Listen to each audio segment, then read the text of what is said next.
Well, hello everybody. I'm Jim Durrett, Mayor of Montgomery County, and I wanted to start a series to shine the light on some people that work for Montgomery County, whether they're a department head or elected official. Sometimes the mayor's office gets all the spotlight, and really and truly, that's not where the light needs to be shown. It needs to be shown on these people that make government work the way it works every day, and to make Montgomery County the great place that it is. And so today I've got with me Rod Streeter, Director of Building and Codes. I sometimes call him Hot Rod. I'll try not to do that during this interview, but Rod, welcome, man. Thank you. Welcome. Thank you for having me. Yeah. So let's start off. Just tell us a little bit about Rod Streeter. I don't think you're born here in Montgomery County, right? No. I'm originally from Sioux City, Iowa, and came here on a baseball scholarship to Austin Peay. Came here in 1991, and I've been here ever since. So, met my wife here. She is originally from here. She was going to the University of Tennessee, and she came home on the weekend, Labor Day weekend of '91, and we just, it was a blind date matchup. So ever since then, I really didn't have the plan to stay in Clarksville, but I'm here, and I'm glad to be So here. this may be a pretty hard question. So how long you and Tanya been married? We've been married, it'll be, 26 years, so it'll be 27 Awesome. years in August. Awesome. Good for you. Yeah, What did you pitch? I did. I was a left-handed pitcher. Left-handed. I didn't realize that. Yeah. Did you ever have any arm trouble? No, not really. I mean, the tendonitis, here and there in the shoulder, but nothing major, no Yeah. surgeries or anything Well, like that. well, I know. I'm not sure how long I've known you. I've known you a long time, but I know after you finished your career in baseball, you stayed very involved. I know your son played baseball, but you stayed very, very involved in the baseball community, whether it be Little League, travel ball, whatever. I did. Yes, I was involved at Clarksville National, coaching over there, and coaching travel teams. Coached Richview Middle School for 4 years, and just tried to stay around the game as long as possible. And it's been with me pretty much my whole life. Yeah. So what'd you do before you came to work for the county? Well, I worked at, finishing up at Austin Peay, I worked at the Clarksville Diagnostic Center. It was a place for court-ordered juveniles. I did that, I think it was just 6 months, and then I actually started working as a probation officer with the county in 1994, and did that for 3.5 years before I moved over into the building and code side. How long you been director? Over 15 years. It was in wow. 2007. Awesome. So yeah, I've been with the building codes for 25 years and been the director for 15, a little over 15. Good deal. Good deal. County's growing too, isn't it? Oh, it's unbelievable. It's unbelievable from certainly from the first time I drove into Clarksville, and then just being with the county building and codes department, it's just, the growth is tremendous. So you've been director a little over 15 years, somewhere Yes. in that ballpark. Yes. So tell me something that you think you've done that's been a significant improvement to that operation, that improved county government as a whole, and maybe made it easier for the community to work with the department. I think just being really transparent, being available, being trying to be efficient, and just to get things done. I mean, I think that's the biggest thing, is just knowing that your door's always open. If anybody has any questions, whether it's contractors, developers, the public, they've got questions. If I can't answer it, I'm gonna find somebody that will. And I think our employees do a great job of working with everybody as well. And so I think that's just trying to make things simple, yes. Yeah.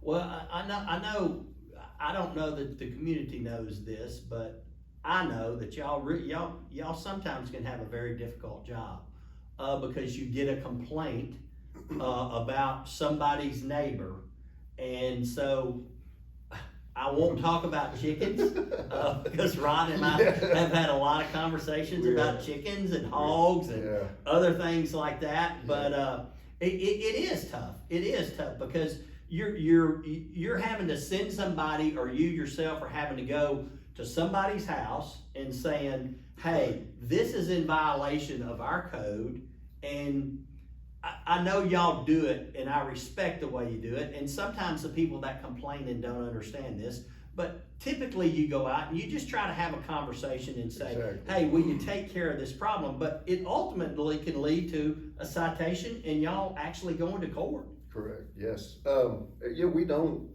go looking for complaints. We're complaint driven. Yeah. We've got enough to do, but people don't typically like being told what they can or can't do on their property or with their property, and so it's just and with the growth that we have and the new subdivisions that are out there in the rural areas, that can create more work in the codes enforcement side of it, just because people move here, and it's just it can be difficult. Yes, for sure. And I think one of the big differences is, and it's not bad, but when you look at zoning, and somebody may move to an area and they don't really know what their property zone, and they don't know what allowable uses are and what's not allowable. And I said I wasn't going to talk about it, but I can remember one of the things that you and I had to work with for a long time was that somebody had put a chicken coop right beside their property line, but it was within the building. In other words, they could legally build it, but the neighbors, their chicken doesn't know, their rooster doesn't know that it's only supposed to crow at daylight. It crows all during the night. And so, those are real issues that we face out in the county. We don't see that in the city because the county is such a mixture of some dense development, but then it kind of gets rural, and you have these people today, a lot of people want these little mini farms. Go out and buy 5 acres, put a cow on it, put chickens on it, raise their own eggs. And I totally understand that, but it really makes y'all's job tough, doesn't it? It does, and a lot of times that people don't understand that we don't have any authority over deed restrictions. You try to give them all that information as best you can, but the zoning book is a big book. Our housing, international property maintenance code, it's not a big book, but there's only so much we can do. Right. So we try to just give them the right information, and try to help that person that's complaining, and try to make the person that we're visiting, try to make them understand, if they're in violation, what they're in violation of, and work with them. Right. And so, when you talk about building the codes, a lot of people just think that you're talking about, okay, well, somebody's out there building a house, there's codes they have to follow. But this housing code and the zoning stuff, it's a whole lot of what y'all do every day. It is. We've got, we wear multiple hats. Yeah. So we've got the building codes that we have to enforce, the property maintenance codes, the zoning, resolution, stormwater. We collect the adequate facilities tax. So we're pretty broad in it, and so not every day is the same. It's the same day, but I don't see our guys much throughout the day, just with so much going on. Yeah. So and what maybe a lot of people do realize this, but maybe a lot of people don't. But most of the people that work for y'all have to have some type of certification, don't they? They do. Yes, they have to be. The state requires that they're certified in the building, mechanical, plumbing, on the residential and the commercial side. So we're constantly doing continuing education classes pretty much, to stay on top of it, you gotta do it monthly or so, get as many hours as you can. So it's, but it's good. I mean, you're learning something all the time. Yep, so you have to mix that continuing education in with what you do every day. Absolutely. Yeah. And then, like, I know of an example, like Hancock Tire comes in and builds this multi-million-dollar facility, but y'all do plans review on stuff like that. We do a lot of plans review out there in Industrial Park, commercial properties. So, yeah, I mean, it can be massive sometimes. Yeah. But you know, the good thing about that is we have, you know, we're dealing with professional designers and all that. They know what they're doing. Yeah. They know what they're doing. So. Well, good deal. So you graduated from Austin P. You worked at Clarksville Diagnostics Center, and then went to work for adult probation. Yes. Been, what'd you say, 26 years? What do you like about working for government?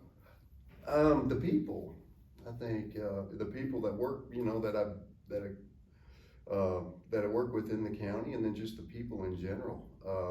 I think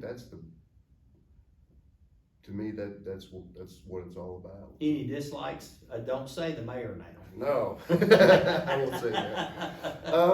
When you can't, it bothers me when you can't help somebody. Yeah. You know, again, it's one of those things where you're not always going to be liked. I mean, you're not going to bring happy news to everybody. But I think that's the worst thing is you want to improve whatever situation you're in.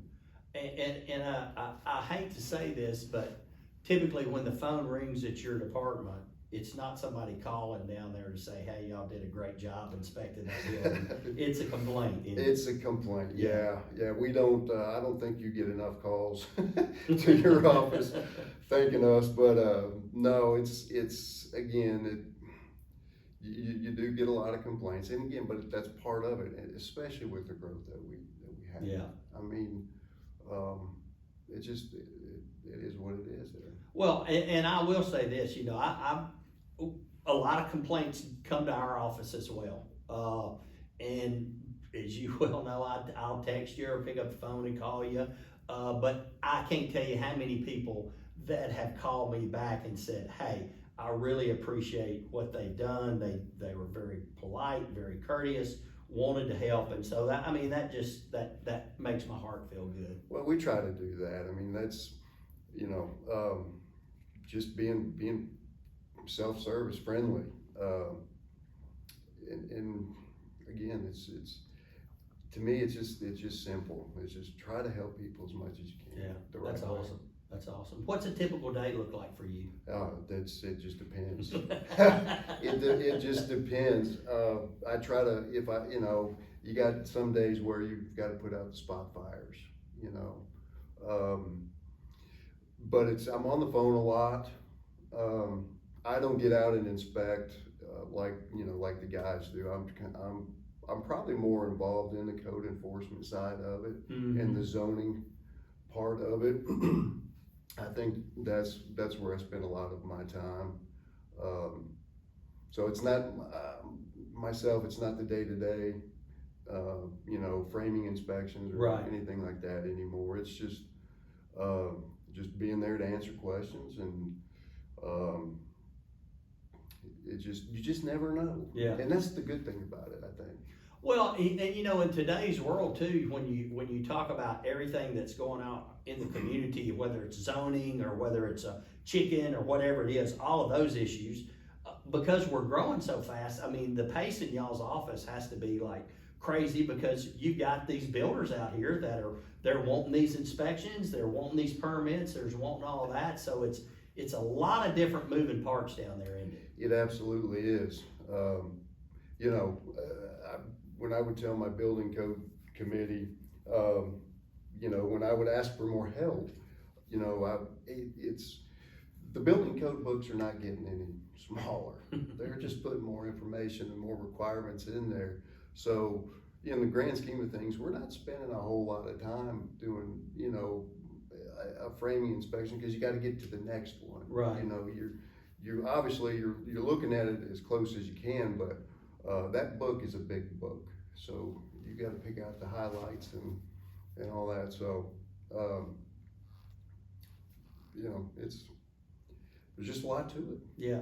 How many people do you have? We had in our office, there's 14 of us. 14, Yeah. but some of that's just clerical in your office too, right? Yes, I've got 3 clerical, 2 stormwater, codes enforcement, and then the rest are inspectors.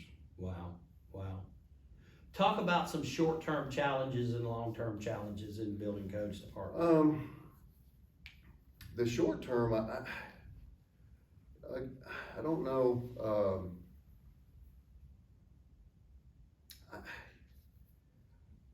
again, our motto in there is the challenge is you just take it one day at a time. I mean, I don't know, I don't know that you ever have enough help, you know. You just, you know, you try to make do with what you got, and I think that's probably the biggest thing, because you want to be customer friendly. You want to help the public. You want to work with the contractors. Time is money too, so you know, just doing good inspections, having enough help. I think that's probably the biggest short. From a technology standpoint, are y'all where you need to be?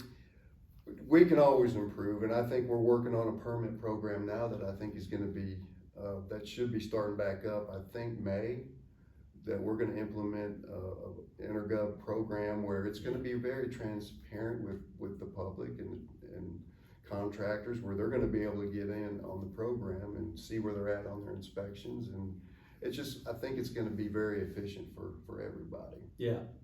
Well, so like a typical day, if I'm a builder and I call you and say, hey, I need a framing inspection, are y'all usually within 24 hours We on are. all those inspections? That's awesome. We try to. If somebody calls in for a footing inspection, we try to get there within an hour and a half.